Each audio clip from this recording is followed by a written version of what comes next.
Thank you very much, guys. What's up? European Challenger Series is here, and of course brought to you thanks in part to our friends at Coca-Cola. I'm David FLICKR. With me is Aiden, Zyrene, Moon, and it's gonna be a fun one. Yeah, it's gonna be a really fun day. We have DNL versus Team Lublin Shore, like they mentioned. Former MYM, former Mouse Sports, and they're going places. Yeah, it's gonna a lot of these guys. It's gonna be a whole bunch of fun. So we've got a lot of action for you today. Third-ranked DNL Esports is gonna make its return to the Challenger Series. Of course, they did play in the promotion tournament.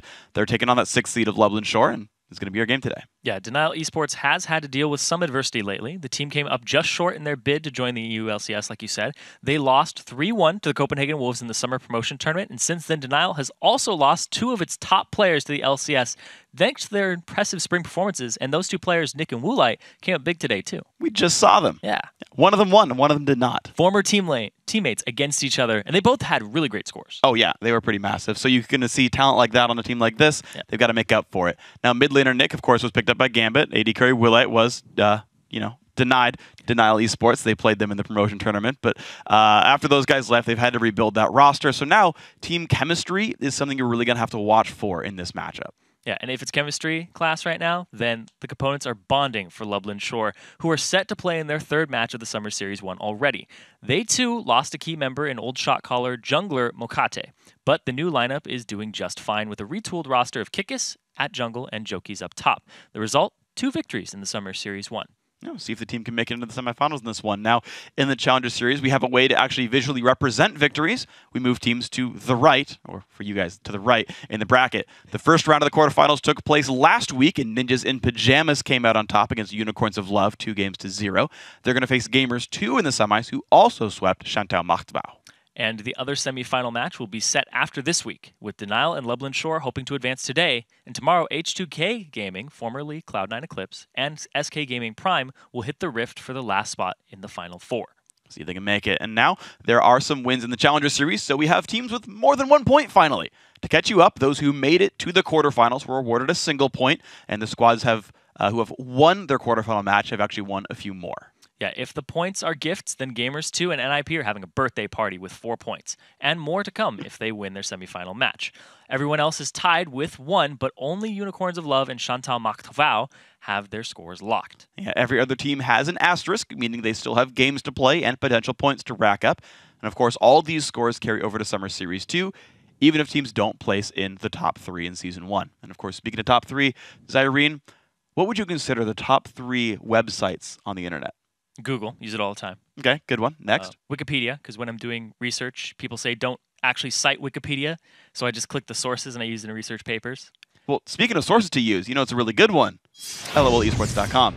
LOLesports.com. Exactly. It's a good one. That's our number 3 of this one, Once you go there, click the Leagues and Tournaments tab. You're going to find scores, schedules, everything else you need to know to follow the Challenger Series and the LCS all season long. Yeah, it's almost too informative to be illegal, but it is. It is. Much like murdering people in League of Legends. Now, tonight, the 2 teams are readying up as we speak. The revamped roster of DNL Esports about to take on the surging squad of Lublin Shore. And DNL's new lineup, they have Babunya, Uzi in the jungle, Perm in the mid lane, Kobe, and Super Ace. Yes. Not the LCS caster Kobe, but yeah. So extra B in there. I can say Kobe sucks, and you don't know which one I'm talking about. Yeah, we're just gonna be passive aggressive about him the entire time. Or he's amazing. We'll be exceptionally. I'm a little passive aggressive. He beat me in fantasy, so. Oh, actually, that's pretty fine. hard. We played some rank 5s. He camped my lane, and thankfully I watched that. That was awesome. Yeah, Kobe's helped me out with that one. Anyway, hopefully Kobe can come up big here for his team DNL playing AD carry there. So Lublin Shore, though, on the other side, they have Mockler, who went 12-2-7 with a 9.5 KDA as Twitch in the AD carry last round against GG Call Nash. And Lublin Shore also has Jokis up top, who synergizes really well with Kikis. They used to be on a team together, but Kikis has been on every team. But Jokis went 3-0-12 with a 15 KDA, and he's the newest member of the team. He was picked up 3 days before they played their round of 10 or 20 match, I believe. 20 match. And they made it work anyway.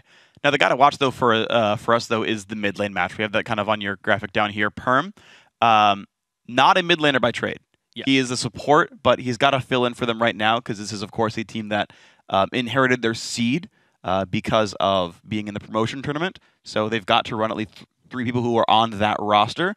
Means they've got a makeshift mid laner. Yes, so you have to have 3/5 of whatever roster you ran, but at the same time, subs do count. Mm-hmm. So They have 2 supports on their roster. One of them's a sub. We're going to see him play today, Super Ace, and Perm is going to play mid lane. Hasn't been playing mid laners at all, but a lot of supports are now mid laners typically. I wouldn't be surprised to see something like a Lulu or a Zyra come out currently. Yeah, or Karma, like we've seen her as well. So we're going to see what kind of fun machinations go into the champ select as well. But the thing I'm kind of really looking at for this one, I agree with you that the mid lane is going to be a very tough one for Denial, right? Lublin Shore's mid laner Take Fun went and replaced Sharu, replaced, who's actually now Selfie on Super Hot Crew, actually. If you kind of go back into the roster history of Lublin Shores, they had him on there for a while. So another LCS player to graduate out. But they've actually got like a real mid laner who mains that role, and that is going to be a rough one for Denial. The one I like, though, for Lublin Shore, and we talked about it a little bit, at the beginning of this one, Mockler and Libic have really stepped up. Mockler had, I think, the second highest KDA for MYM back when they were in the LCS, had the second highest KDA throughout Challenger Spring Split. He's now doing very, very well in Summer Split as well. So this is a guy who's been very consistently strong. And Libic, to me, has actually stepped up and is doing a lot better. And that bot lane is now really crazy. Yeah, and that bottom lane synergy, they're going to see how they do against Kobe and Super Ace, who have to synergize now because they weren't playing previously. The 3 members that they're using are Babunya, Perm, and Super Ace from the roster. So Kobe and Uzi are the new ones coming in, and then they have some other people that they'll eventually swap in and out if they continue along in the tournament. Yeah. But Kobe, Super Ace, what is their synergy like compared to the season synergy of Libic and Mockler currently? Because they've been getting better every time we see them. Exactly. Like the performances they just keep getting better. The KDAs on them are around 9.25 for both of them in that bottom lane. So there are a lot of very strong bottom lanes in the Challenger Series right now. We have that unkilled one with Gamers 2, and then we have Freeze and Mithy, but we're going to see who Freeze gets picked up with there. Freeze plus someone. Yeah. Whoever he's with, he's had to go through multiple different AD carries. So he can definitely work on the synergy with somebody else, kind of season them up to be at his par. Yeah. But right now, Mockler and Libic been together for a very, very long time. Yeah. Very long time. And honestly, I think just straight up in terms of how these 2 teams play, just that bottom lane right now is going to have a lot to do with it if that gets snowballed in one way or another. But there's a lot of jungle synergy here too. Yeah. Have to be like, how does that work? Kikis has played with Jokies on different teams. There's a lot of different factors here. But I think that the mid lane is the big tilter. All right, well, mid lane, the big tilter, and then, of course, with both teams picking up some new guys into the roster, it's how well do they gel. Those are the guys. The 2 things, rather, we're going to watch for in this one. Lulu banned away from Take Fun and Libic. Jax dropped away from Babunya. Kuban is going to be filling in as the top laner, though, for Lublin Shore. We knew Kuban and Jokies were both on the roster. Kuban is the one who's filling in for you. Kuban has been around for a while with these guys. They had been using Jokies for a while recently and so far in Challenger, but Kuban, if you guys don't remember, is a big carry-type top laner. Jax, Aurelia, Ryze, these types of champions. Their styles are very similar. Yeah. So replacing Babunya with Kuban's isn't that big of a deal. Like, the synergy is there. Kuban's a very great player. Yeah. Like you said, he can carry from the top lane too. So that's just another thing here that we'll have to keep an eye on. All right, so Lulu, LeBlanc, yeah. Replacing Jokies with Kuban, we're good. Babunya's already over there, we're going to be happy. They're all carry top laners, so in my mind I'm like, oh, these are the carry top laners of the Challenger scene. And they're all chilling on the same teams. Yeah. Just intermingling as Polish players. We're going to move on through, though. Kale, Jax, also the drop away. I wonder, like, Perm's really not losing many champs from his pool. He's banning a lot of the typical mid laners away from Take Fun, but also, yeah, I like the fact they're banning Twitch away from Mockler as well, as he's a player who can take over games. And you remove the sort of most sought-after carry marksman. Yeah, and then they might first pick Lucian for themselves since they banned away the Twitch. When you do that, you don't want to leave it open for the other team, but they actually leave Kassadin open here.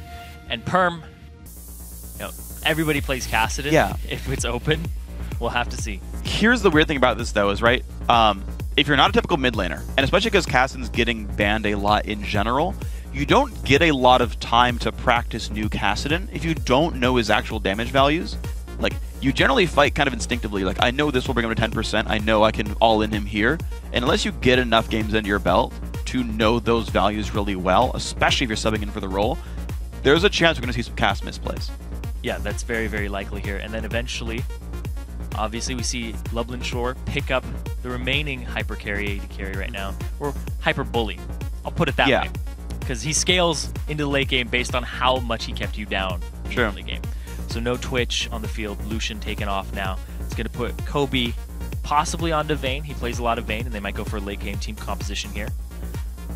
Or just go Kate and try to go even with mid lane. Yeah, we'll see what they end up picking on this one. Right now, Elise will get locked up there, removed away from Kikis' champion pool. No jungle bans to speak of, but Elise was the grab. The Graves pickup is going to be interesting if that is what's hovered here, meaning Denial going to take their time to look for their top lane champion, hoping to look for a counter pick as opposed to like rushing a Shyvana or something. Take Fun have to play Orianna, great early laner, could maybe keep down the Kassadin. And Lee Sin, so no, Loveland Shore says, we will counter pick top lane. Yeah, those very, very quick picks coming in here. The Orianna does well against Kassadin. You have both auto attack harass, clockwork wind up. You don't have to worry about the null sphere and the shield. Go ahead and harass him down. Also, when you do get towards the end game though, Kassadin can kind of bully you around and burst your team down. Yep. You catch him out one time, he's gone. Yes. We'll see if we can find those. Now, right now, Denial have to make their last few choices. Their top lane must be picked. Lee Sin could go top or jungle. We'll see if Loveland Shore moves that one around. Hovering on the Graves, Sona bot lane is a very strong lane, and actually, that's the kind of lane where either of those duos can win. If you get the early push lead, you can get poke from behind your minion line, and it works generally pretty well. So that's to me is a skill matchup down here, so we'll have to see how they play it out. The hover on Mundo as well, going to be blind picked, with really very few top lane bans going through, but okay, this is okay. Wow. He took his time on that one, but the Karma does come through. So more Poke lane. Now this actually gives less of a fallback pattern to Denial. If they take some damage, they can't regen it back very quickly, so one hook could turn that lane. But Karma is good in general against Thresh. Karma can regen some of it with the renewal using Mantra and her W. Yeah. That's actually a really good heal though. Yeah. Because as soon as you tether, it'll heal you, and then the duration of the tether will also heal you for another. Yeah, sitting in lane at half health is pretty rough regardless. And because it's a missing health heal, it's not exactly useful until you're low. Yeah. So it does still become rough. But yeah, the big thing I've heard people talk about is whenever you see Thresh go for hook, just throw an empowered Q at him and hope you dodge the hook in the first place, but you get some guaranteed damage trade that way. Looking right now with Mundo top lane, it's a free license to play a carry top laner against him. The hover on Aurelia for Kuban makes a lot of sense. So I like that a whole bunch if they can grab this.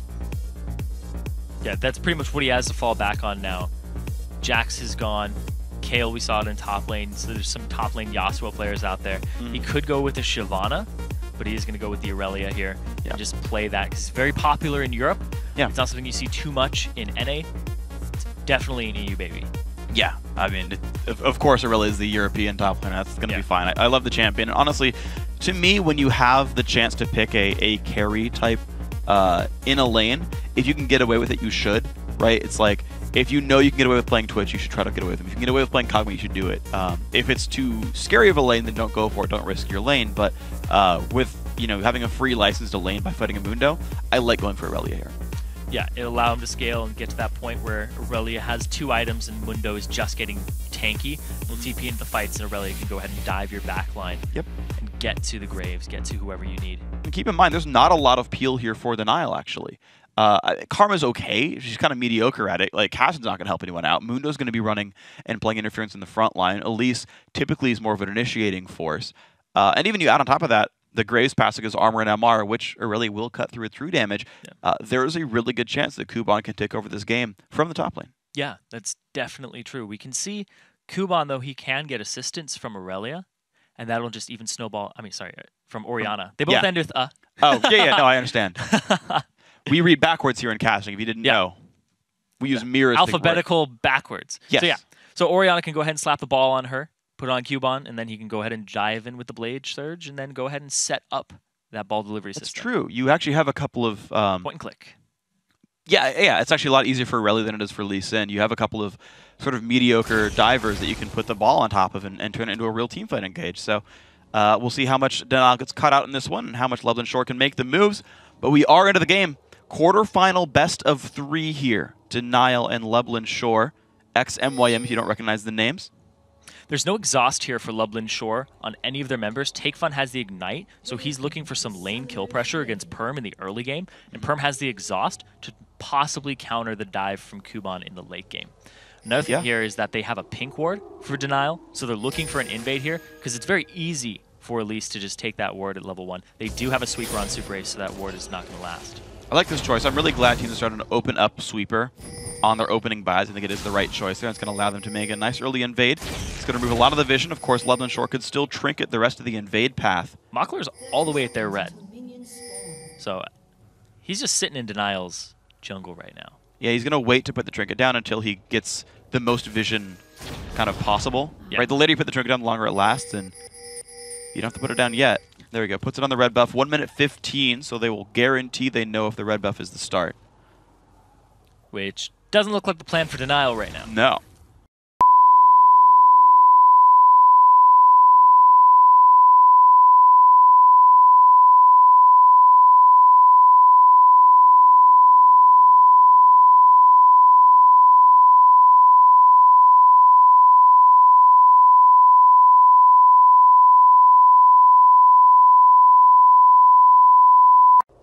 Yeah, so Denial is actually going to put their bottom lane top.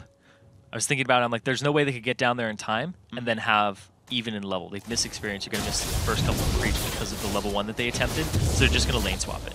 And they're going to know right now that Kuban has been sent to the top lane, so they can try to play around that. Kikis is going to be taking the safe jungle route. He's jungling by his own duo lane. Similar situation there for Uzi. Now, Elise is actually going for her own red buff, despite having a numbers disadvantage there. There's a chance Denial gets to play a 3-buff game, or there's a skirmish right here in this bottom jungle. And we see Kikis is actually coming straight for this red. It's actually going to be gone. There's no smite. Oh, no, there's no smite. Kikis missed the Q, though. He doesn't know about this yet. How quick till the Q There's comes the Q in. execute right there. Gets it. And this actually means Denial's going to get a 3-buff start, most likely, because they've got the dual lane up there to defend and guarantee that red buff. Well, actually, Uzi just smited that last lizard creep. So he's not going to have smite in time for the red. I don't know if he needs it, though, is the thing. If they get enough dominance over it because they have their bottom lane in the top lane and they just outnumber them there, then it's possible, but the smite steal from Kikis is still a worry. The thing is, this is strange because, yeah, Kobe and Super Rays, they're not even going to try to contest this red buff there. It's not happening. Kikis gets it anyway. That is surprising to me. I think Denial could have easily taken this red buff. I think especially if they didn't use the smite there and they just had put themselves and poised themselves up for it. But instead they have something else in mind. They want to go ahead and get damage on the turret, move Uzi up to the top lane, and have him be here. But they see this coming from Loveland Shore, and Libic is on his way top. Nice moves by both squads, and 3-man top on both these teams, actually. Yep, going to see the spider there. Yeah, and Kuban level 2 right here. I believe he got Cannon Minion XP, but and he misses the Q right there. So he's got no Blade Surge now for the rest of this wave, which is going to make him lose a number of CS that he wouldn't otherwise miss. Yeah, and now the fact that Libic is up there, he's able to go ahead and share some of that with the Relic Shield and the extra CS there. We do see that Babunya is having an easier time because he's just CSing against an AD carry. Yeah. The interesting thing we have right now, though, is we've got very different lane setups. Because on one side, you've got Denial running this duo lane top, and it's the normal duo lane. Graves, Karma, super pokey, pretty defensive as well, right? Like Graves can dash away, Karma can shield, whatnot. By the way, guys, if you don't know, we're paused. We'll get back into the game in a little bit. We've got the super defensive 2-on-2. It's like, it's good aggressive and it's good. It's pretty good defensively. It's a good brawling comp. But you're fighting Aurelia and Thresh. This early on, Aurelia is not a good fighter. Graves would beat Aurelia in a 1-on-1 lane at this stage of the game. Like, this is a bad matchup for Loveland Shore in that top lane. Whereas in the bottom lane, it's like Mundo versus Lucian. And at least with cleavers in his regen, you'll survive it. You won't thrive, you won't push him out, but like Mundo's gonna have a way better time than Aurelia will in this kind of situation. Like, you're gonna have like actual turret pushing available for Denial. You're not gonna really have that for Loveland Shore. This lane setup right here favors blue team. Yeah, it definitely does because of the Karma and the Graves top against an Aurelia and a Thresh now. Thresh actually has less experience coming into that, so Libic is a little under-leveled. He doesn't have as many options available to him. He's just there for moral support to save Aurelia if he gets into trouble, just to allow him to CS, because Aurelia is extremely item-dependent. Yeah. We're talking about how Graves could basically solo her at this point, very move speed and attack speed dependent with her kit for hit 10 style. Yeah. Yeah, and so it's going to be, a really difficult thing to look at, whereas at least Dr. Mundo, like, if you're level 18 with no items, you're still fairly strong as Mundo. He has no offensive item scaling, aside from Sunfire Cape. And so as long as he just gets tanky by leveling up, he'll be happy. So We are back into this game, of course. Level 3 and level 3 versus 3 and 2. Small lead in Denial's top lane. We watch this mid lane, and Perm, I gotta say, is excelling right now as Cassid and keeping up completely in minions, despite getting ostensibly counterpicked and being new to the role. Yeah, and he also has a ton of mana because of the W, and we also see that Uzi's off on the side. Not a lot of escape options here. Nope. Just decides to walk away. No Cocoon even attempted to throw out there because Kickus. Ooh, nice damage right there. Forces the repel away. He's going to be safe, but at least some damage comes through. Yeah. People don't always value how much just a jungle gank for damage is, because now you can go ahead and go into the jungle and be like, this is mine now. Yeah. I'm going to ward it up. Even if I found you here, I would be able to fight you. Yes. So I'm going to take some of your creeps, I'm going to counter jungle you, and I'm just going to be overall happier and ahead. Yeah, Lee Sin is one of the best brawling junglers in the game. Arguably the best in 1v1s right there. Kuban keeps some CS up, but keep in mind, right, even if they did battle, you've got the attack speed slow from Lee Sin hurting the Spiderlings. Well, look at this positioning. Right out of it. Just outside of range of this. Now, they could assume he went bottom jungle, but I think there's no kill pressure here. Mockler can't really set this up, but Boonya's almost full health. Here too. Now they got the chance. Level 2 still. Libic is 2 levels down. There we go. It just leveled up over Super Ace. Problem is his lane is frozen right here, so there's really, like, they can deny golden XP, which they would do with the support regardless, but there's no, like, Lee Sin being here isn't a threat until the push is down. Yeah, I don't know how much Kick is going to get here. He'll get some damage down, but Bunya should be able to run away from this one. Running? Mundo doesn't know about running. Goes where he pleases. Uzi walks up, smites the creep. Just like, ah, counter jungled me. He's done with it. All right, now, there we go, yep. This is all about reinforcing and matching the pressure of the other team when they send somebody there. We saw Libic was sent to the bottom lane. Uzi's here to answer, but they're outnumbered in this lane up against the top lane, which is a little bit against Aurelia. Okay, so 3-on-2, some damage going down onto the turret right now, but Bunya and Uzi doing what they can. Good CS so far by the Mundo, keeping him in a decent spot. This turret at 2/3 HP, and keep in mind that top lane is still a 2-on-1 the entire time. And you know Aurelia's going to hate that one. You can see 35 to 27 in minions between those two top laners, and his turret's going to be going down. There's that matchup. That turret's going to go down fairly shortly. Thing here is Loveland Shore hasn't made a move for Dragon at all, which is the little advantage, little caveat they got here is that they got Dragon positioning and control from having these numbers down bottom. If they get Babunya... Oh, the big damage comes through. The attacks on in the Ignite. Last tick doesn't kill him. Turret goes down to the top lane, but nothing else picked up for it. Wow. Babunya extremely low. Mockler took some tower shots there. Kickus looked like he was going to tank it, but no, the heal was blown in the bottom lane alongside the Ignite. And now Babunya, he has TP, so he can get back down here in time for this wave. Take his time. You know, let Uzi get it. Save the teleport. Doesn't matter. He just wants to give the experience over. It's completely fine. The thing is, right here, Denial could actually make a play for a Dragon, send Mundo top, and play that game with the teleport. Yes, Libic is trying to set up control right now. Yeah, he's got the BF sword for himself, but the same, on Mockler, but the same can be done for Kobe right here, and they could play on that side of the map. So it's interesting. These teams have very different setups. A late teleport for Mundo finally goes top, but now that's on cooldown, and he can't use it for a Dragon fight. Yeah, and here's the thing, too, is that Mockler got to back, like you said, he has the BF sword over Kobe, who has to back now. He'll pick up the BF sword for himself, then have to trek his way over to the Dragon. But there's tons of pink wards on Loveland Shore. So they are going to contest this Dragon very shortly. Yeah, we'll see if they play for it. Now, if Loveland Shore is paying attention, they do know that the teleport was burned by Babunya. I'm not sure they're going to realize that, though, in this case, because he was off the map long enough he could have easily walked to that turret. And unless you're hovering on top of that turret and watching the teleport come in, you don't know about it. So maybe they won't have that timing. We'll see. Kickus is playing inside the enemy jungle. Of course, the timer there on the red buff. He wants to fight against Uzi for this. Trinket comes down, and we're going to see how much support is here. Both top laners chilling up there. Standard lanes now. Looks like it's still just these two guys battling. He sees it. He can see it. Oh, wow. The Q! Oh, so close. Didn't get it. Man. That was real close right there. But Kickus will get away. Does not get the red buff steal. And off he goes. Very good presence of mind there by Uzi to know the fog of war. Just barely pulls it out. That was excellent. That was definitely excellent right there. So good stuff by these guys. You're going to see a 700 gold lead for Denial, largely because of their turret kill early on. The fake lantern gank by Libic does force Denial away for a short time. Doesn't deny any CS right there, though. Graves just got those two. It's very good, because last time they saw Kickus, it was on the bottom side of the jungle. So they could feign the lantern gank, and it could be believable. And we talked about Perm being unfamiliar to the mid role, but right now, he's going even in CS against an Orianna as Kassadin. He's not slumping in this early game, which means that Kassadin, as he approaches that late game, is going to be even more potent at the right times. Oh yeah. He's going to be a pretty scary dude. He's completely kept up, which is just everything you need. Right now in team fights, you feel pretty good if you're Take Fun.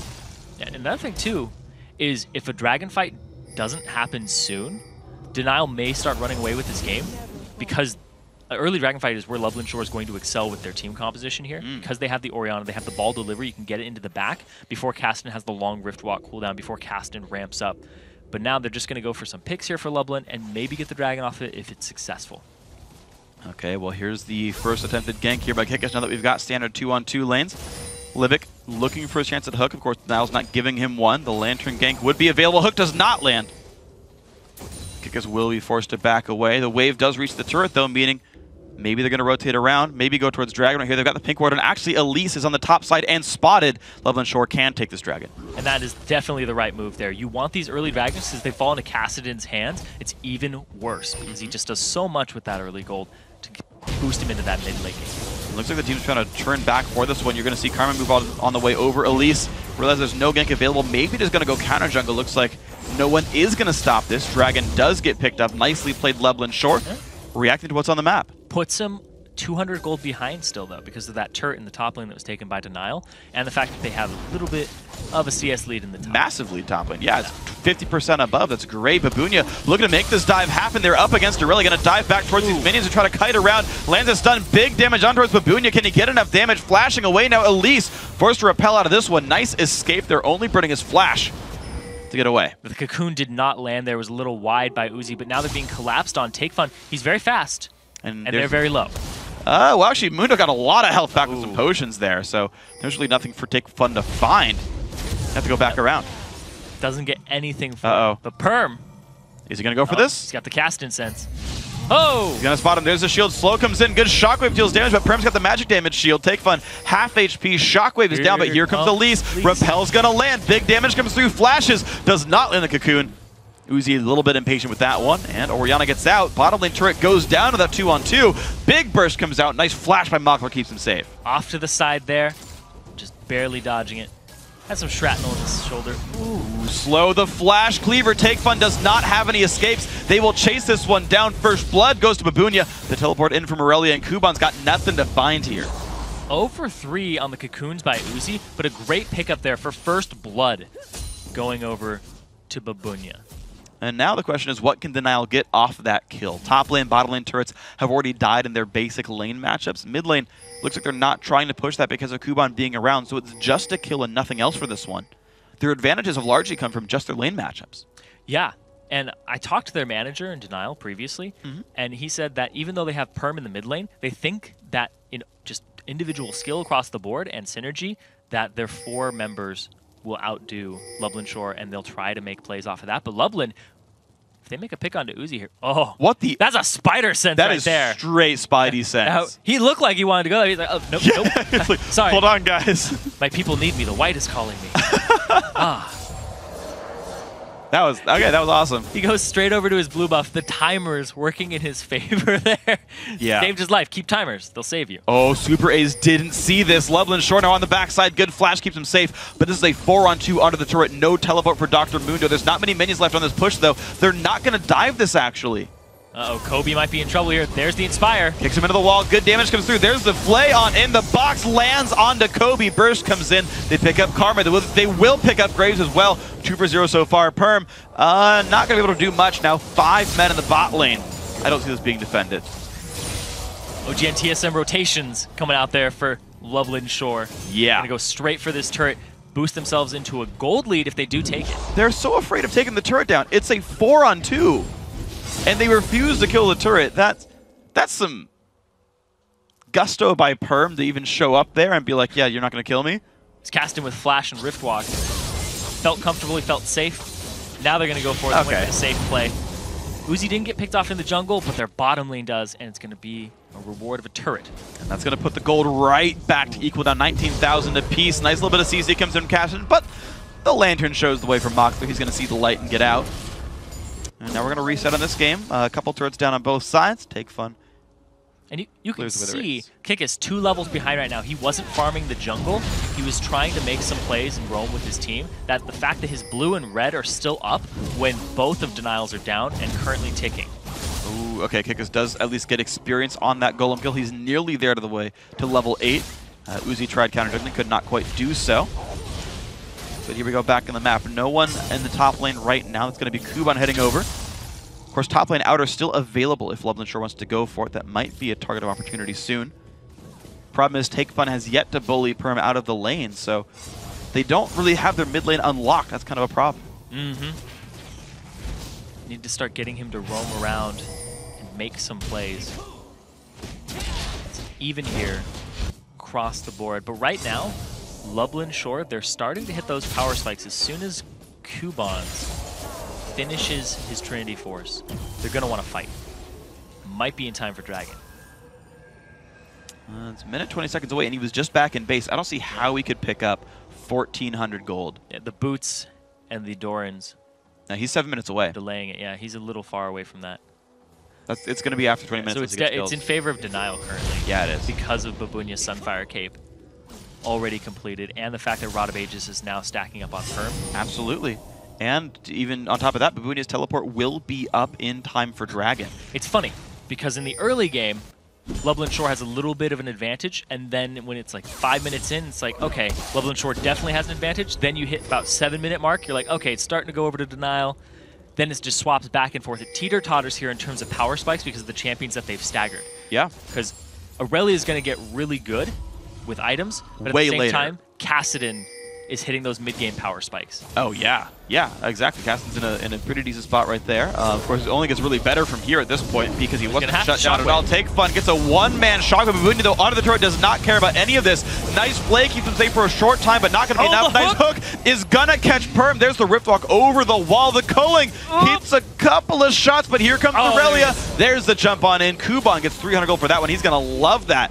Dragging up in 8 seconds. 1 for 1. Mid laner's dead. So we thought he was 7 minutes away from Trinity Force. That's going to help him out. That brings a just a bit. Cuts a minute and a half off his timer. Yeah, and now they're going to go straight for the Dragon. We're going to see it here. He's forced to use his Shockwave. He only hits Perm, though, because Babunya positions himself up very well. The Livic with the hook. The turret aggro is still on Babunya at this point, so it doesn't swap to Perm. And good on Babunya to continue tanking it. And he gets out of range right in time, and the culling for the extra damage is using him down. But now... Well, they're going to be going for the 4v4 in this one. There's the repel up in the air. Kick is forced to flash away. Mockler exactly on the wrong side of this one. Good damage down towards Babunya, but they're going to keep trying for this one. They've got the pink ward down. Both mid laners showing up soon. Top lane's got a big minion wave going there as well for the turret. If Kuban wanted, he could TP and pressure this turret down and give up Dragon for it. Here's the thing, too, is as soon as both mid laners get there, Orianna will have Shockwave up in about 15 seconds. If they can stall that out, it's going to be an advantage for Lublin Shore. All right, there we go. Level 11. Rank 2 Shockwave now here for Orianna. Mockler shoved the bottom lane. Nice move there. Then comes back for the mid lane. Problem is Denial has the inside track to shove towards mid-outer. And look at that. Denial, they're going to go right for that one. They've got the minion wave. They've got the people there as well. They're going to trade mid-outer for this Dragon. If I was Lublin Shore, I'd TP top lane right now and just take that thing down, but looks like they're not going to be able to defend too much. Their Lantern comes in, recalls come out. That's definitely going to be mid lane outer going down for Denial. Now, will they keep pushing, though? There's actually not enough people defending just yet. They could keep going. They're going to stay around. Need some damage going in towards Lucian, but... Kikis is behind right now. Just staying off on the side. He has boots and mobility. He's looking for the plays, looking for the positioning. And Kuban backs, ends up getting the Trinity Force for himself, so now they're going to want to fight. They have the Shockwave, they have the Trinity Force, they have these power spikes for themselves, and now the fact that Denial has some members backing, they can go ahead and push this mid-turret down on this next wave. That's working a lot better for him now. There we go. 18-minute Triforce after all, thanks to the 2 kills, and the Dragon picked up just enough gold for that one. So, going to make his way now towards the top lane in the near future. They've pinged that one. They know it's going to be pushing at some point. The siege towards the mid lane right here, of course, with these guys having cashed in, they've got that momentary lead on the map. Yep, and they actually back off of it because they have some members backing out. Libic actually returns home, get himself some goodies. A lot of hesitant plays here. Nobody trying to make a situation where they could possibly make a mistake. Yeah, well, you think about how small gains. Yeah, I mean, you think about how these teams are set up, right? If you don't have perfect vision control, on one side you're fighting a Thresh, And you know how lethal thresholds can be. I mean, it's literally called death sentence. On the other side, you've got Kassadin, and it's Kassadin who hasn't been held down, so he's going to have really good catch potential. Kassadin and Aurelia. If you make a misstep and somebody starts running away with the game, it's a bigger snowball than it normally would. Yes. They are easy to get on you assassin bros who are going to burst out your back lines. You got to be afraid of this one for sure. Right now, Kuban is going to continue to go back to the top lane and hold up. He's still down about 25 minions on the Dr. Mundo, but because he's picked up that kill and everything else, he's less far behind than you'd expect. And so he's having an okay game. Only within 1 level, not too bad. Ward control is going for Denial on this top side of the jungle right now, though. And that's something that's going to be very important. A lot of this gold is actually focused onto MOKLR currently. He has those 2 assists, but he also has a big CS lead over his opponent. About as much as the top lane. But the top lane is more even than you would expect. Funneling some kills into Kuban. 100% kill participation for the Aurelia, which is a scary thought, but also 100% kill participation for the Kassadin so far. Granted, it's a low kill game, but now the teleports not being used to apply pressure on the side lanes.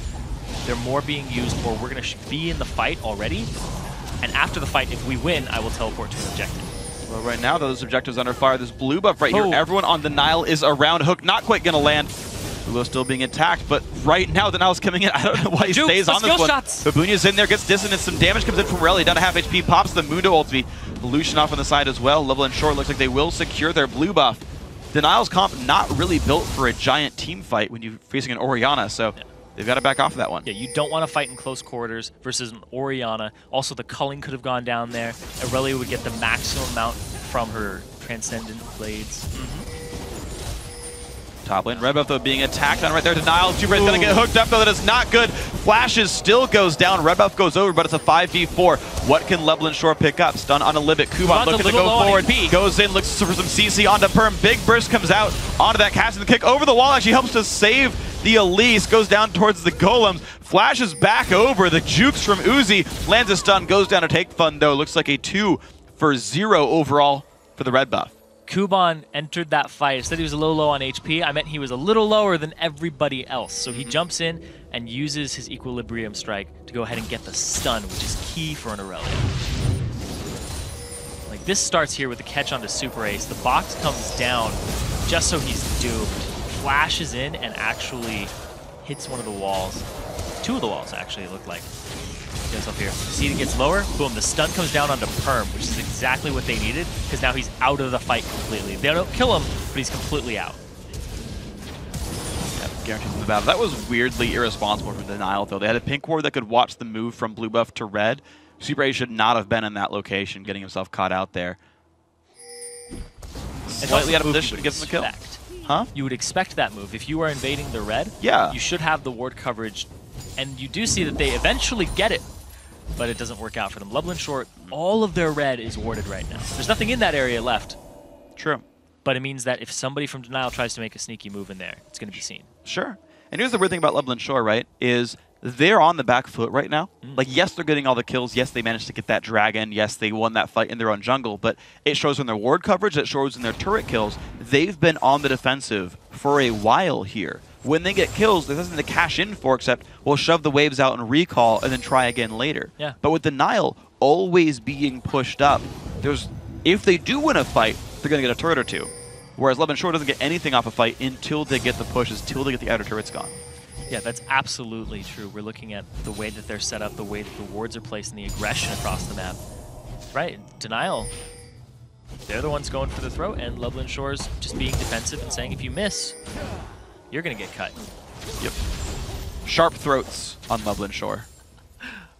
That's my allegory there. It's more like you cut yourself, but yeah. Yeah, on their throats. They've got razor gills. Okay. They're fish. Speaking of fish, looking for a pick. Nope. A hook? A hook? You nearly had it, by the way. No, I was going to say the shooting fish in a barrel, but yeah. There's Thresh in the game, dude. No, Come on. I'm not you. I know. I'm not going to do that. That's why I told you how to, get on my level. I don't want to be on your level. Or speaking of fish, they're crossing the river. All these things are available to you. When you go fishing, you're setting up the bait. Yeah? Please. Okay, then use that one. I don't have to spell it out for people. It's like one of those next level ones where they're like, oh, that's what he meant. Okay, we're making this. You know, in the meantime. Speaking of fish, they're in the jungle right now. Yeah. Don't worry, if you think about it, you'll get it. Man, that really dragged on. Mid lane now pushing in. The outer turret's going to be going down. Look at that one. Lublin Shore also claiming the dragon. So now that they've turned aggressive with their gold lead, they're wresting control of the map right now. The gold now swinging 4,000 in their favor. And look at this. Onto the red buff they go. Crashing through their own pink wards. There's Kobe. He's got to be careful with this one. They can't take this red buff here. Lublin Shore going to now grab a lot there. Kick us. Whoa! Yeah, there we go. Okay, that's where he's supposed to be. That's what happens with melee range Lee Sin Qs. Is it randomly teleports you a short distance and then puts you back? I know it's weird. Yeah. He wasn't actually over the wall. That's all I'm going to say. Man, having a blissful stroll through the forest. Speaking of fish. Well, final in turn now going down. Kickus. Gotta be backing away from this one. Babunya going forward. Uh-oh. Gotta be back out. A little bit of a fish out of water right there. Didn't want to get caught out. Nope. Not going to back off with the team. Level 13 on him. He's actually equal level to his other two solo lanes there. Libic has sacrificed a lot of experience moving around the map, letting Mockler farm. Interestingly enough, so. Yeah, they've low level Thresh. All game. Yeah. It's about 20, 23 CS up over his lane opponent. Very high in the kill participation, about 80% right now. And he has the Trinity Force Lucian build, so looking to just chunk some turrets, as opposed to the build that we saw Genja use in the last game of the LCS today, where he had the Infinity Edge for the Lightslinger passive multiplication on the crits. Yeah. Just going for tower sieging. Yeah, exactly. Triforce is good for very short-term bursty situations. We're only going to get like 2 attacks off or whatever. As far as actual AD carry itemization goes, like for straight DPS, Triforce is a loss. It does tons of damage in a 2-second window, just not a 20-second window. Tons of short damage. That's the difference, right? Is Triforce is a bursty item. You can build other ways, and that's how it works out. It's the way it is. So in a vacuum where you're just like, oh, let's add some longevity to it. Yeah. And of course, you can't crit turrets, so again, your point still stands. That, yeah, he's really good at killing turrets with this kind of build. And now we see Lee Sin has got his 2 items for damage. He's going to start building tanky now. He's been roaming around the map trying to make plays here. He hasn't been as involved as a lot of his teammates. Actually, every one of his teammates has been more involved in the fights than he has. Yeah. So Kickus has just been objective control, but he's still down in levels. That's true. He's been looking for making plays, and he's got the Sightstone for vision control as well, which helps. He's roaming, but now they're going to try to make a play on the top lane, possibly come behind it, but it's good. Window. We're going to see how it works out. No, they've probably got this. They've got complete vision control, but Bunya's got no teammates around at all. Kick is going to be there. Kick him into the wall. Ignite. There we go. Big Burst comes out. The Flame misses, but it's going to be fine. Mockler picks up another kill. 2-0 and 3. Libic still holds 100% kill participation, and Lublin Shore can keep moving. Graves on the wrong side of the map. They can keep going. Libic has the hook. Doesn't go for it. Instead, just goes for the zone. And now they're going to start getting turrets off. They've completely swapped their positioning on the map from being defensive to being offensive. You got to be careful. Though. Take funds on the wrong side of the team right here. He's got to go back. Oh, he gets him. Oh, that hook. Oh, my gosh. What a nice shot there. Yeah, they don't come down right away. There we go. Big damage comes out. Still chasing. Uzi's got to be a lot careful. Running away from this one will survive. Lantern. Of all people to grab it, Mockler, the guy who can actually get over walls. And there's a teleport in from Mundo. I don't know if it's going to do anything for them, though. He's going to look for it, though. But they're opting in. Doesn't have his ultimate. But they're opting into a 4v5. This is an interesting choice right here. Babunya does not land the briefcase. Take fun, though. He's getting collapsed on. Jukes and grabs the lantern. They're going to be out. That's the 5-minute teleport burn for Babunya. They didn't actually get Uzi in that. And now all the backs are coming out. They're going to try to wrestle Baron control. Doesn't hit anything. Doesn't get the vision of it. They don't know the HP on this. And the ward is his Sightstone's empty. Well, they're going to go for the play. The hook onto Babunya. He does have ulti. He pops it. A lot of regen coming in. He will survive the culling, but his health bar will only get up to maybe half to 2/3. It's going to force Denial to run away. They force team in on Baron, but nothing really gained for that one. 6,000 gold lead for Lublin Shore now, keeping their moves towards this mid lane tier 2. They've actually got the inside track. This is going to be another turret picked up for them unless something really weird happens. Kuban ended up TPing into that so he could apply pressure once again as full HP after getting the Banshee's Veil. And now, to be able to siege this tier 2 turret, they're just getting tier 2s handed to them now because of the way that they're playing, and now that they've swapped the aggression on with their team composition that excels in team fights over Denial currently. They are playing excellently. Now all LBS needs to do is recall back, get their sight stones charged back up, and then just control the map right here. Kuban's actually bit off more than he can chew right here. He's going to flash the wall. Who can chase? Kassadin can. Nice jump there to the Wraith camp. Aggro's it, puts a ward down, and Q's over. Great play on that one. Love how he got looking away with it. Absolutely. And now, MauKLR. Be careful. Libic's going to put the box down. They will stay safe. Permson wants to go in on this one, but he gets kicked into the team. Great move by Kikis there. The flash to make it happen. 1 kill picked up. 2-man shock over the backline, though. 1 for 1 so far. Babunya still tank. He's going to run away for this one, though. Lucian puts some damage onto Kobe. They're going to back off now in the 4v4. Looks like LBS, though, still wants to chase. Kuban has the way in. He's going to go in. Does not go for the stun on this one, though. Once again, just backing off the 1 for 1. And LBS, like I said, they excel in the team fights right now. Dragon is up in 10 seconds. They're going to go for that. Look at that. MauKLR ended up getting stunned there. He ends up getting out. But here's the big thing is Libic gets out. Kikis goes in, kicks Perm into the team. They instantaneously blow him up, and the ball is positioned outside. Hits 3, but Kobe just doesn't eat the dissonance damage afterwards. Yeah. And then they just peel back and disengage it. And now LBS get Dragon off that fight, and finally they get to recall after picking up, I think, 2 turrets, a number of kills plus Dragon. Big items come through. Giant's belt for Kikis there, plus a chained vest, so Randuin's coming soon. A whole lot for these guys, and again, the charged up sight stone's a pretty big deal. So now, LBS, where do your wards go? All over. Enemy jungle. Yeah. Just push up, especially on the bottom side. Like right now, Baron is up, so you want to ward it, but at the same time, you need control if you're going to continue to push. So right now, you're like, do we bait them into a Baron, or do we push bottom tier 2? Well, you can do both if you have teleport.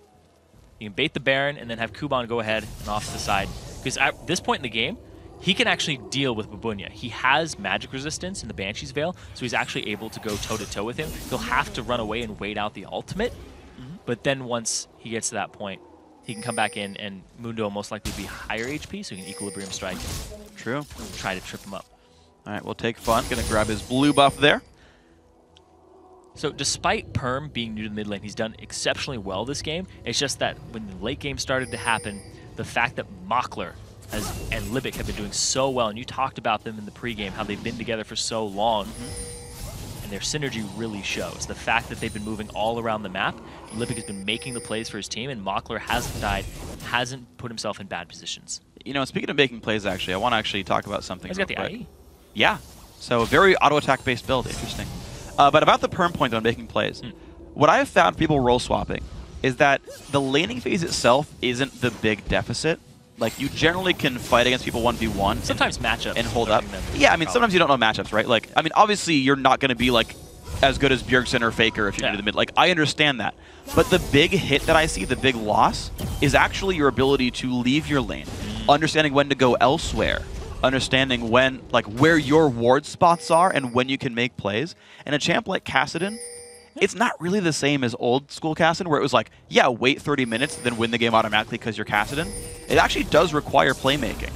And being 1-2 and 2, right, a very individualistic team, not great team fighting, but a lot of pick potential and denial. That hasn't been seen from Kassadin. That is what I'm missing from Perm here. And the big thing here is that LBS is going to continue to group up at this stage in the game. That pick Kassadin isn't really an option anymore for denial. That was a laning phase tool that they should have been abusing, but weren't able to use because of the lane swaps and the fact they left him on an island. And Babunya's got to be careful. That pops the ulti down to 1/3 HP. Ignite is on as well. Takes the Mikhails. Didn't necessarily need it, but he's going to get his health bar back up to about half HP. Going to see the trinkets coming down, but it doesn't really matter. LBS still trying to control the vision over Baron. Can they bait another fight? The ball giving them vision that can't be swept away by a trinket. Yeah, it also means that Orianna isn't in the Baron pit currently when you see the ball that far up. But the question is, do they need her to do it? The answer is probably no. Well, here's the attempt right there. LBS, they're going to start up onto Baron. Nashor down to about 3/4 health bar. And the damage still coming through, but looks like Denial is around. Baron at half HP to the health bar in the bottom left corner of your screen. But the fight's going to start. Babunya hooked up, no ulti on them. He's going to be going down. Kuban picks the kill up, goes in towards Uzi, 2 for 0 so far. Perm going to jump away with the Rift Walk. Kick is low on health, but they can go back in for Baron now with the jungler dead. Now no chance of a smite steal. Perm off on the side, hasn't hit the level 16 Kassadin power spike, which is so huge for the Riftwalk cooldown and the damage. Instead, they're going to make a move for middle here by Kobe and Super Ace. Instead, they retcon that and just walk away. All right, so there we go. Baron Nashor picked up for Loveland Shore. 11,000 gold lead for the team. Slow start, but man, did they make good plays throughout the mid game, catching out kills, turning it on finally. We can watch that fight again. Babunya, his ultimate isn't up just yet. He burned it previously. And now look at that, the flash into the lantern there. Or actually the lantern, just pick up and off to the side there. And the flash to get him even closer in. Just delivers Kuban. Talk about ball delivery system. Yep. Thresh delivery system now. Aurelia delivery system. All the above. The Thresh Express for Aurelia. It's awesome. DMX of the DMX of champions. Thresh gonna give it to you. He gonna deliver to you. That's not DMX. Wait, is it DMX? I want to say it is. Why are you asking me? I don't know. I'm pretty sure he calls himself X. I am also an expert in rap. No, Good. no, Wonderful. Yeah, well, here we go, though. Loveland Shore, though, man, they have grouped up. They've got the Baron buff. Kikis is putting the wards down to make sure that they own this jungle, and they're ready to siege bottom tier 2. They have the correct positioning on it, Super Ace.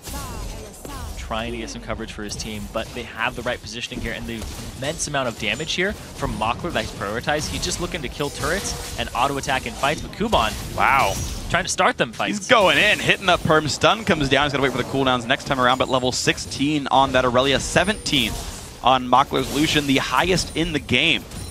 And they're going to be ready to siege this one out. Looks like their 5-on-5 is going to be strong. Lucian will slowly but surely put the damage down. Oriana helps zone them out. Kuban takes a stun. Some damage comes out from Karma as well, but shields keep him safe. Babunya taking a bit of punishment as well. He's got to be careful in this one. And now the wave clear here is actually really good for Loveland Shore between the Lucian and the Oriana. They're able to just get straight back to it.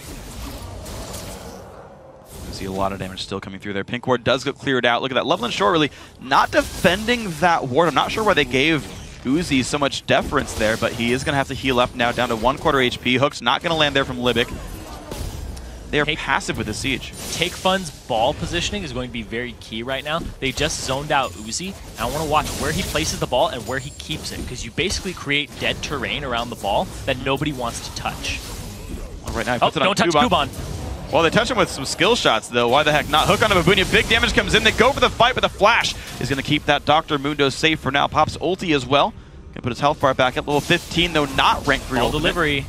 Yeah, Kuban is around. Hook again. They keep finding Muna. They play him in. They go all in for that one. Shockwave's going to land. Mock's got to be careful in the back line. Zonia's popped, but 2 kills picked up so far. Perm's got to be careful. He's going to go down 3 for nothing so far, and now they can go for the inhibitor turret. The damage going to come through. That is going to be that. And they're going to get the inhibitor off of this, too. There's 40-second death timers now for 3 members of Denial. And Take Fun, he's going hard. He flashed forward for that. They're going to surely get at least 1 Nexus turret off of this. Well, they're waiting for the minion wave about 5 seconds ago till that one's there for them. 25 seconds on any respawns of Loveland Shore. They're playing super defensive right now. But what's the call? They have Baron still taking on them. The call is to go straight for Dragon instead of going for a Nexus turret. Don't risk it against Kobe and Super Ace.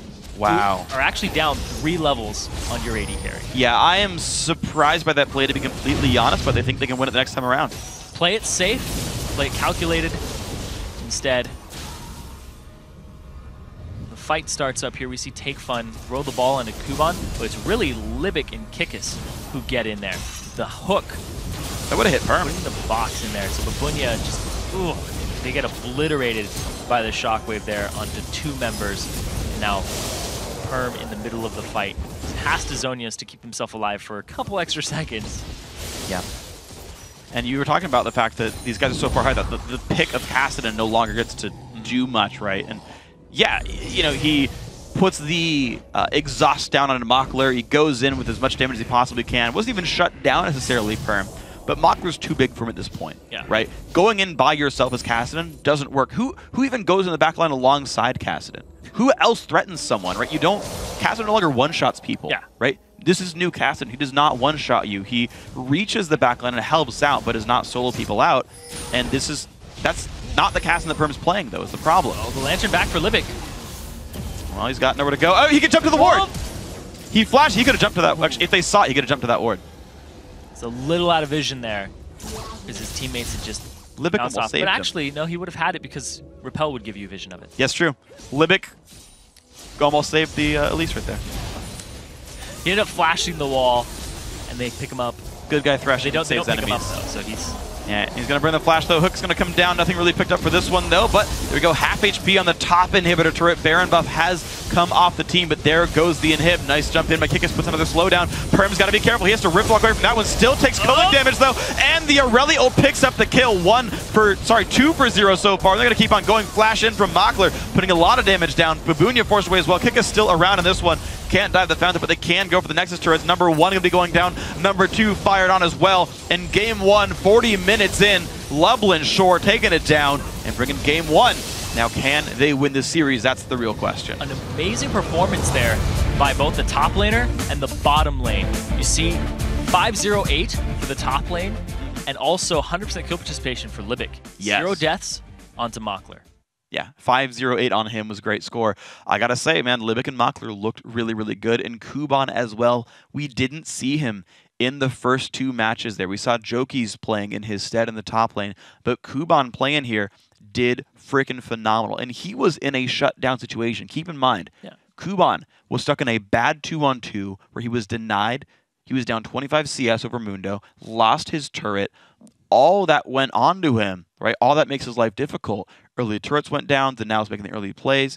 He still found a way to catch back up into the game and have a really big presence. Yeah, it was the early kills that got onto him. He had 100% kill participation for a long time. Not in the very end. That actually belonged to Libic, going 3-1 and 11 on the Thresh, keeping Mockler safe, roaming around the map. Libic was down in levels by about 2 for a good portion of the early game because he was just going top when somebody needed him, going bottom when they needed him, roaming around the jungle, creating pressure, despite the fact that they weren't actually looking for the fights. First Blood didn't come out until way later in the game. Yeah, it was impressive to me, actually, how much Lublin Shore is running around outside of lanes. You talk about Libic being under level, you talk about Kikis being under level as well during the game. Like, Libic was on the... So, to keep just, like, to say some numbers real quick, right? Like, Lublin Shore had 2 level 18s. The highest level in the game for Denial was level 16 Kobe. So you had 2 guys up 2 levels. Takefun also up a level as well, and Oriana. Libic was only higher level than the enemy support, 14 to 13. So he had been out of... He was there for the fights, and he was looking to start the fights, but he was not sitting in lane, waiting around saying, I want to gain experience. He would go in and use his Targon charges and get out. Actually, didn't even go Targons unless he sold it at some point. So not even GP10 in his final build. Just like, yeah, I will look around and make plays. I will go set up ward control. I'll run around the jungle, do this kind of stuff. Didn't sit in lane very long. Just looked for playmaking. I thought that was really interesting. And, of course, it obviously worked out for him. Yeah, and that's the sign of a fantastic support because you do more with less. Like before, it was always supports were talking about how they don't have a lot of itemization, but supports are still one of the most potent and strongest in roles that dictate how the game goes because of the sight stone, because of your ward coverage and things like that. Back when support started all wards in your inventory, you had no combat stats, but you still had to be a presence in team fights. Libic does just that with the 100% kill participation. He's always in these fights, and he only died once. Exactly, and that's impressive to me as well, is the fact that, you know, you're a Thresh who's not spending time in lanes, you're not getting souls to get, you know, extra armor and whatnot. He's down in levels. Exactly, you're down in levels. Your only defensive itemization is a Ruby Sight Stone. Now, to be fair, he got so much gold from assists. He had 10.7 thousand gold that game. So he had an Aegis, he had a Warden's Mail, he had a Ruby Sight Stone, he had a Banshee's Veil as well. So he got his gold because of objective control. They had 10 turrets put into the game and whatnot. But yeah, his ability to make plays despite being under-farmed compared to everyone else was impressive. Now, Denial, I think, need to do a better job on champ select as well to kind of pick another topic to go for because they're so individualistic in champions. It's this weird mismatch, right? Because you've got like Dr. Mundo. Okay, he's a good team fighter, right? You put him in the front line. You put a bunch of like artillery damage behind him, like a Ziggs, like maybe even a Lulu, just to like make him a big threat, right? Even like an Oriana, just like something that's like a team fighty mage bro, and arguably like a team fighty jungler as well, if you can. And just sit behind that guy and like Graves and Karma to like belt out damage. And it's like, all right, the front line and the back line's putting damage through. But you're like Mundo, Graves, Karma with like a Kassadin randomly. And it's like they first picked Kassadin and they didn't pick around it at all. Like Elise could maybe set up plays, but none of those other lanes were gankable. Muna doesn't set up ganks. Karma Graves doesn't set up ganks. None of that's going to work out with a Kassadin. At the same time, they could have been baited into that because Take Fun plays a lot of Kassadin. Sure, but account for that, of champions. Right? It's like whatever the impetus is, right? And, and I'm not disagreeing. Like I think you're right. That, like, there's a lot of pressure on you to grab that champion, but it may have just been an on-the-spot decision because when you're planning out champion select, you aren't always planning. Well, what happens if we get Kassadin? Sure. Usually, you're banking on them banning Kassadin against you. True. As first pick. Yeah, and so either Denial needs to figure out how they play around a Kassadin properly and find lanes in a composition that works. Yeah. Or they got to put something else on Perm, give him a team fighter. He's clearly good at laning. Yes. Like, that was, like, I have to commend Perm for that. New in the role, fighting a great player in Take Fun. Last we checked, Diamond 198 LP. Take Fun's pretty freaking good. Use the fact that you can lane well. Play like a Kale. You can just, like, go send in a split push, go send into a team fight, right? Like, give him one of those guys that you just, if you show up, you're useful. Yeah, I think Kale was banned this game. Sure, and of course, that's a smart ban in that case. Loveland Shore, on that note, though, I totally think they played champion select correctly. Yeah. They outplayed Denial in the pick ban phase. Yeah, I like the fact that, just like, I'm thinking of like little microcosms of champ select, right? Like, I think their picks were good. They gave Kassadin, and it worked out, right? They let the pick go through. It wasn't a big deal. Orianna worked great for Take Fun. The fact they're like, they identified that there was no, like, hurry to pick a top laner there for Denial, so they made sure that as the red side team, they're like, you want to kind of pick top lane? We'll wait. They got to pick mid lane second. They got to pick top lane second as well, right? So they got matchups they wanted, and those excelled. Those worked out. They baited in picks. They identified, where they could counter pick there, and it was great. I agree with you. Yeah, and the big thing here is that MYM, former MYM, Loveland Shore, yeah, they've been around for a very long time. This bottom lane has been together. They have a new jungler, new top laner. Their mid laner came in mid-season last Challenger season. Yeah. And they've always been kind of, the bridesmaid, never the bride. Yeah. They're always sitting around 4th place in the Challenger series, not getting up there. Denial was 3rd place.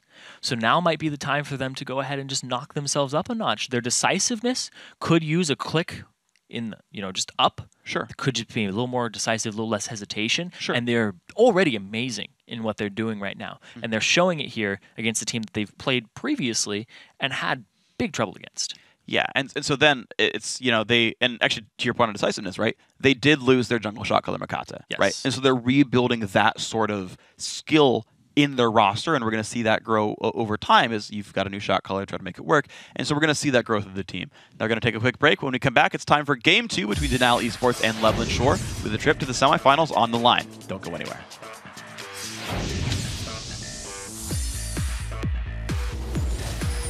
Top lane, Red Buff though being attacked on right there. Denial, Jubray's gonna get hooked up though. That is not good. Be careful. Limpic's gonna put the box down. They will stay safe. Hermson wants to go into this one, but he gets kicked into the team. Great move by Kikis there. But the fight's gonna start. Babunia hooked up, no ulti on them. He's gonna be going down. Kuban picks the kill up, goes in towards Uzi, 2 for 0 so far. They keep finding Muna. They play him in. They go all in for that one. Shockwave's gonna land. Mock's gotta be careful in the back line. Zonia's pop, but 2 kills picked up so far. Perm's gotta be careful. He's gonna go down. Nice jump in by Kikis, puts another slowdown. Perm's gotta be careful. He has to rip walk away from that one. Still takes killing damage though. And the Aurelio picks up the kill.